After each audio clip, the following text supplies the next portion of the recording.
बागेश्वर के कपकोट में जबरदस्त बारिश, सरयू नदी का रौद्र रूप देखने को मिला।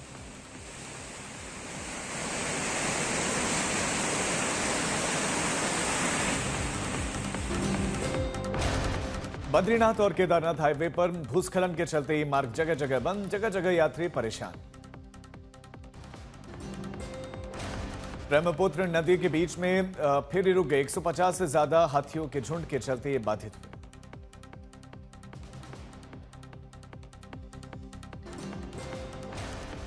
टिहरी के अधिकांश हिस्सों में लगातार हो रही भारी बारिश, बालगंगा नदी उफान पर है।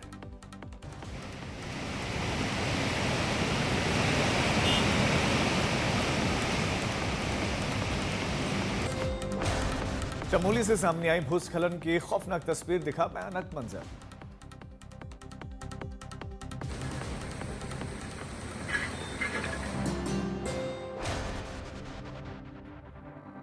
महाराष्ट्र के वर्धा में मानसून की पहली बारिश से बाढ़ जैसे हालात। बाढ़ के पानी में एक छात्र और 2 ग्रामीण फंस गए। रेस्क्यू टीम ने बचाई उनकी जान। महाराष्ट्र के हिंगोली में भारी बारिश के बाद से पैनगंगा नदी में बाढ़ जैसे हालात हैं। निचले गांवों में अलर्ट किया गया है जारी। चमोली में भारी बारिश के चलते उफान पर है नदी नाले। आने जाने वाले दोनों ही रास्तों में यात्री फंस गए। मलबा साफ करने का काम जारी है। जैसलमेर में भारी बारिश के चलते सरकारी अस्पताल परिसर और वार्ड्स में घुस गया पानी। लोगों की मुसीबत बढ़ गई है। हिमाचल प्रदेश के कुल्लू में सैंज घाटी में बीते दिनों हुई बादल फटने की घटना के दौरान जीवा नाला में भीषण बाढ़ का एक वीडियो अब सामने आया और उसमें तबाही का मंजर दिखाई दे रहा है।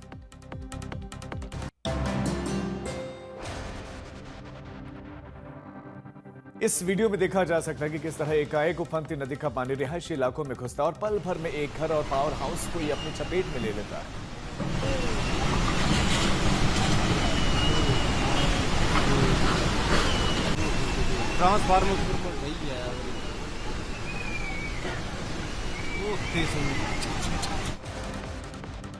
भोपाल में भारी बारिश के चलते जगह जगह जल भराव हुआ है। स्थानीय लोगों को परेशानियां और नगर निगम के कामों पर उठ रहे हैं सवाल।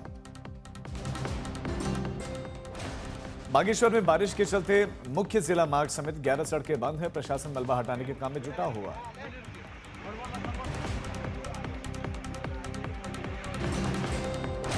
धर्मशाला में एक और शव बरामद। बाढ़ में मरने वालों की संख्या अब 6 हो गई है। जामनगर रेलवे स्टेशन पर बारिश के चलते यात्रियों को परेशानी का सामना करना पड़ रहा और जगह जगह पर जलधारा बह रही है।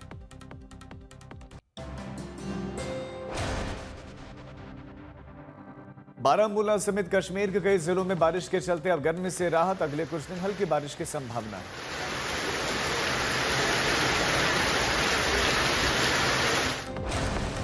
हालांकि किसानों को सतर्क रहने की सलाह। बारिश और आंधी के चलते फसलों की सुरक्षा के लिए आवश्यक कदम उठाए जाएं, ऐसे अपील। उत्तराखंड के रुद्रप्रयाग में विकराल रूप धारण करके बह रही है अलकनंदा नदी। नदी के किनारे जो लोग हैं वो अलर्ट मोड पर हैं। नदी किनारे अब जाने पर भी रोक है। सोनप्रयाग में बारिश के चलते कई रास्ते हैं जाम और लोगों से सतर्क रहने की अपील। उत्तराखंड में भारी बारिश का 1 जुलाई तक येलो अलर्ट है और उसके बाद ऑरेंज अलर्ट जारी है।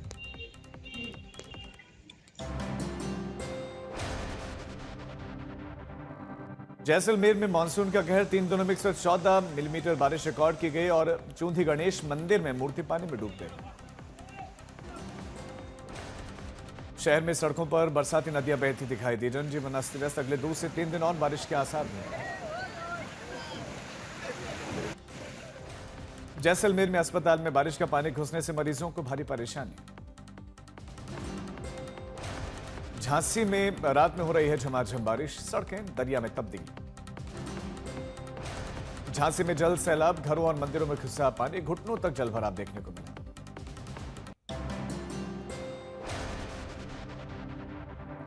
दिल्ली में 20 साल के लड़के की चाकू गोदकर हत्या कर दी गई। पुलिस का बयान, मामला रोड रेज का है। मृतक की मां का बयान है, दूसरे समुदाय की लड़की से प्यार में इसको मारा गया। 3 आरोपी गिरफ्तार। बीजेपी नेता अनिल गोयल का बयान है, अपराधी नहीं पर यह संगठित गिरोह है और अवैध बांग्लादेशी हैं। जांच हो रही है, अपराध का नेक्सस टूटेगा। केंद्रीय मंत्री हर्ष मल्होत्रा बोले, यश की हत्या दुखद है। स्कूटी विवाद में चाकू से मर्डर किया गया और आरोपी बख्शे नहीं जाएंगे।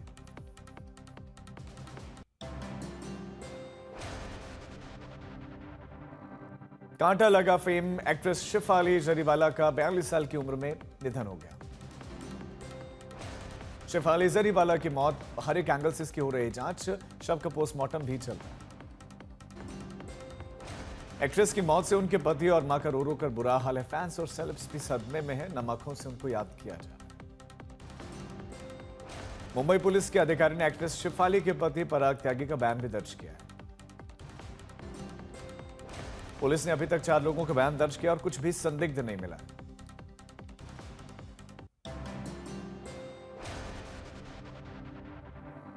आरजीकर मेडिकल कॉलेज की घटना के बाद से कोलकाता में अब लॉ कॉलेज में छात्रा से gang rape.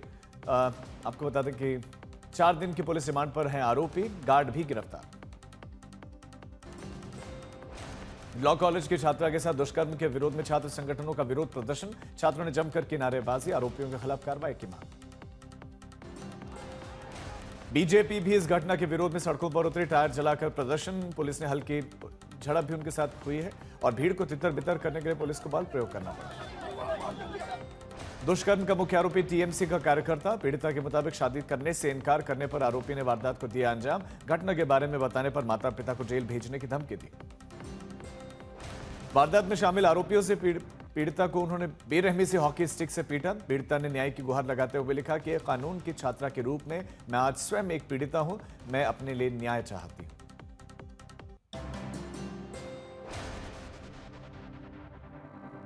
Kolkata rape case पर बीजेपी ने टीएमसी पर निशाना साधा। ममता बनर्जी सफाई नहीं, इस्तीफा दें मांग। संबित पात्रा ने बच्चे का रेप करने वाले मुख्य आरोपी का संबंध टीएमसी से बताया। संबित पात्रा ने कहा, बंगाल में महिला सीएम होने के बाद भी महिलाएं सुरक्षित नहीं है।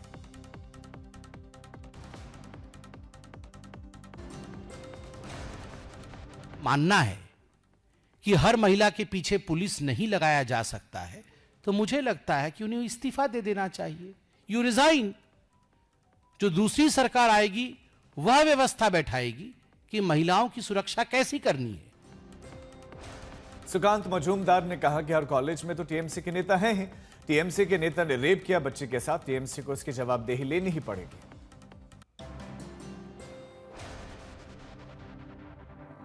कोलकाता लॉ छात्रा के साथ रेप कांड के मामले में अब सियासत शुरू। बीजेपी ने टीएमसी पर बोला हमला, तो जवाब में टीएमसी ने किया पलटवार। बीजेपी नेता दिलीप घोष ने टीएमसी पर बोला हमला। कहा कि कोलकाता के हर अपराध में टीएमसी का कोई नेता पाया जाता है और सबसे ज्यादा दुष्ट और असामाजिक लोग टीएमसी में हैं। टीएमसी का बीजेपी पर पलटवार। बंगाल के मंत्री शशि पांजा ने कहा कि जो लोग विरोध कर रहे हैं उन्हें यह देखना चाहिए कि उनके शासित राज्यों में क्या हो रहा है। कोलकाता गैंगरेप मामले में टीएमसी सांसद कल्याण बैनर्जी का विवादित बयान। कहा कि अगर दोस्त ही दोस्त का रेप करे तो पुलिस क्या कर सकती है। हर स्कूल और कॉलेज में पुलिस नहीं हो सकती है। बाद में अपने विवादित बयान से उन्होंने वो पलट गए। टीएमसी सांसद कल्याण बैनर्जी ने कहा कि बयान को तोड़ मरोड़ कर पेश किया गया।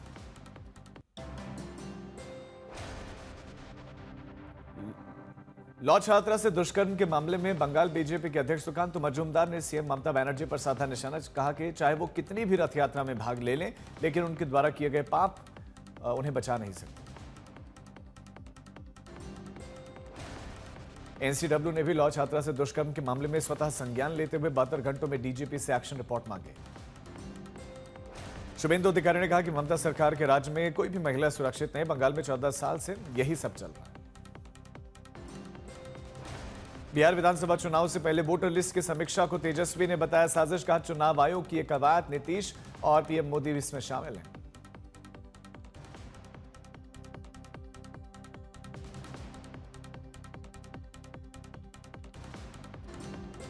आधार कार्ड को नहीं मानते हैं। ये पूरी तरीके से साजिश की बू है और इसमें एनडीए के लोग जो हैं मिले हुए हैं।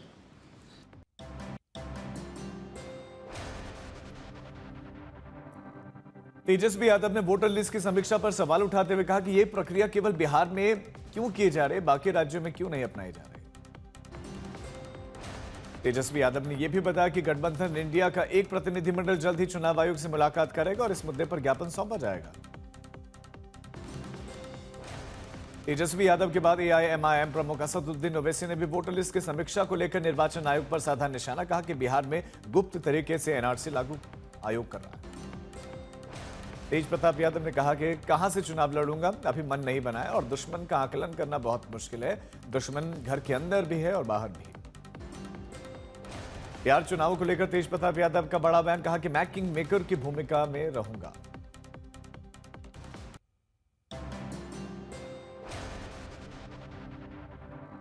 प्रशांत किशोर का बयान कि बिहार की स्थिति किसी से छिपी नहीं और यहां पर लोग पलायन को मजबूर हैं। बिहार चुनाव 2025 से पहले पटना में सनातन महाकुंभ। 6 जुलाई को पटना के गांधी मैदान में सनातन महाकुंभ कार्यक्रम का आयोजन। सनातन महाकुंभ पर बीजेपी नेता अश्विनी चौबे का बयान। कहा कि हम बीजेपी के नेता हैं लेकिन यह गैर राजनीतिक कार्यक्रम है। सनातन से जुड़ा कार्यक्रम में सभी दल आमंत्रित हैं। अडानी समूह के अध्यक्ष गौतम अडानी पुरी पहुंचे। भगवान श्री जगन्नाथ रथ यात्रा में शामिल हुए। अडानी समूह ने पुरी धाम में प्रसाद सेवा शुरू की। 6 जुलाई तक रथ यात्रा के दौरान तीर्थयात्रियों के लिए सेवा प्रसाद।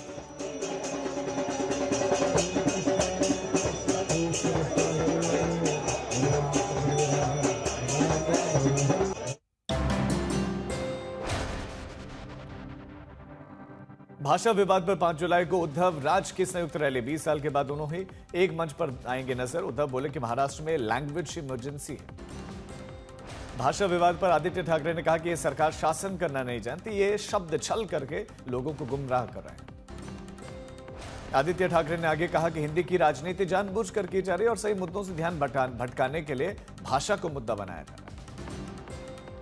पोस्ट बोले कि बयान पर आदित्य ठाकरे का बयान कि पहले संघ को जवाब देना चाहिए, जिन पर पहले आरोप लगाते थे आज उन्हें पार्टी में उन्होंने ले लिया और इसीलिए संविधान बदलने की मांग उठ रही है। भाषा विवाद पर बीजेपी नेता राम कदम ने विरोध प्रदर्शन को बताया ड्रामा। कहा कि जब उद्धव ठाकरे मुख्यमंत्री थे तो उन्होंने हिंदी भाषा को स्वीकार क्यों किया।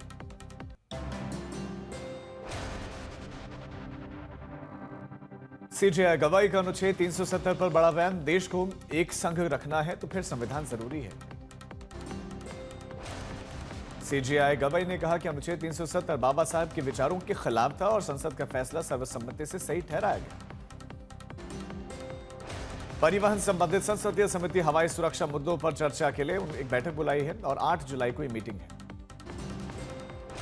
उत्तराखंड के 5 जिलों में 30 जून को राज्य स्तरीय बाढ़ प्रबंधन मॉक ड्रिल। तैयारियों की इसमें होगी समीक्षा।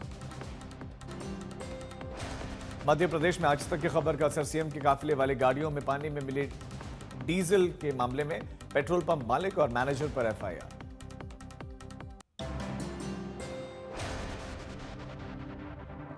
कथावाचक मामले में अखिलेश के बार पर सीएम योगी का पलटवार। कहा कि पिछली सरकारों को जातीय संघर्ष कराने से फुर्सत नहीं थी, प्रदेश से नहीं सिर्फ परिवार से इनको मतलब था। सीएम योगी के बयान पर अखिलेश यादव का जवाब। कहा कि भगवान को अपनी जाति से जोड़ने वाले कराते हैं लड़ाई। दिल्ली के जंगपुरा से बीजेपी विधायक तरविंदर सिंह मारवा ने एलजी और मुख्यमंत्री रेखा गुप्ता को लिखी चिट्ठी। कांवड़ यात्रा के दौरान मीट की दुकानों को बंद करने की मांग। एनआईए ने बब्बर खालसा इंटरनेशनल आतंकवादियों द्वारा पंजाब के गुरदासपुर पुलिस स्टेशन पर ग्रेनेड हमले के मामले में 7 आरोपियों के खिलाफ चार्जशीट दाखिल की। 3 अभी फरार। सिंधु जल समझौता को लेकर शिवराज सिंह चौहान ने कांग्रेस पर साधा निशाना। कहा कि मैं पीएम को धन्यवाद देता हूं, उन्होंने सिंधु जल समझौता स्थगित किया। देश का पानी देश के काम आएगा।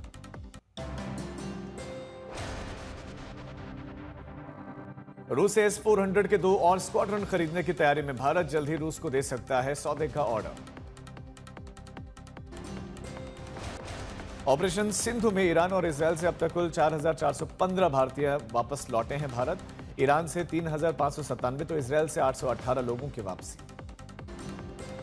2 जुलाई से 9 जुलाई तक पीएम मोदी 5 देश घाना, ट्रिनिदाद, टोबैगो, अर्जेंटीना, ब्राजील और नामीबिया के दौरे पर रहेंगे। ब्राजील में ब्रिक्स सम्मेलन में लेंगे भाग।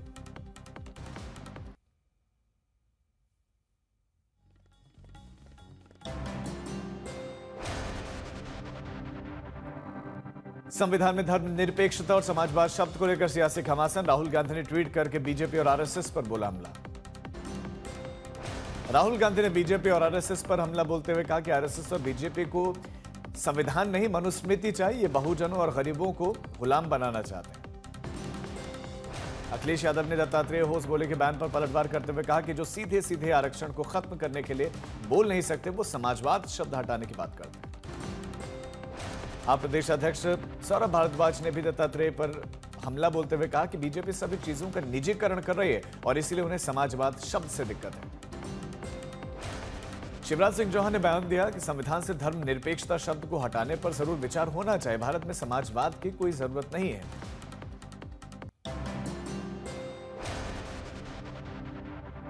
दिल्ली के अशोक विहार से 18 अवैध बांग्लादेशी नागरिक गिरफ्तार किए गए, जिसमें 5 किन्नर भी शामिल। सारी गिरफ्तारियों के दौरान प्रतिबंधित IMO ऐप वाले 7 स्मार्टफोन भी बरामद। बलिया में पुलिस मुठभेड़ में एक बदमाश घायल हुआ, बदमाश के पैर में गोली लगी। अकोला में भारी बारिश के चलते बिजली का जाल जो है यहां पर संभला हुआ दिखा और पिंजर में महावितरण कर्मचारियों का जज्बा अब वायरल हो रहा है। जोरहाट में आराम से घूमता दिखा तेंदुआ, CISF के जवानों ने कैमरे में कैद की तस्वीर। अब स्थानीय लोगों में दहशत।